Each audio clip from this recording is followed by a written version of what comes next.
Now let us calculate the cost of sales, and the process is going to be again quite similar. So let us navigate to the schedules, and first of all let us talk about cost of sales, and we can begin by mentioning the cost of sales in year 1.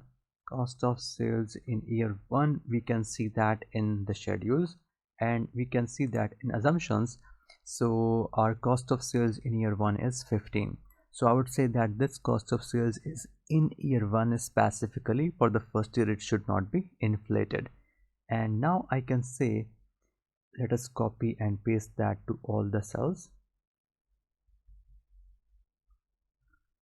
and let us talk about the inflation as well that is going to apply on the cost of sales, and the inflation is 6%. And now let us copy and paste this as well to all the cells there. And now we can talk about cost of sales that is applicable for each year, and we can do that by taking the original value and then multiplying that with 100% plus the rate of inflation. And then of course if we enter that now, it will give it the power of 1, and that will give us the increase for the year 1 as well. So I don't want to do that, so I will say power bracket this value here, that is year number minus 1, close the bracket, press enter, and this is the cost of sales for year 1, that is same. But good part is that I can now copy and paste that to all the cells.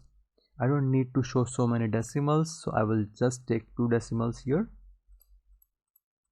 So 2 decimals should be okay for this value. And after that, let us calculate the total cost of sales, and for that all I need to do is multiply this cost per unit with the volume that is given here. And once you do that, you can see we have the values. Now we don't need to show any decimal here because this number is already so big.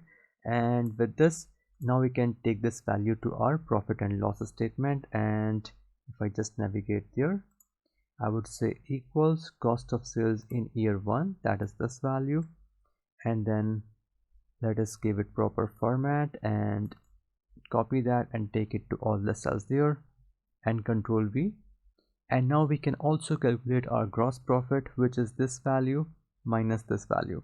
Or alternatively, what we can do is we can present our cost of sales with a negative number. That would be even better. So I would say a minus sign and schedules and copy paste, and now we can simply do the sum for above 2 cells, and that is my gross profit.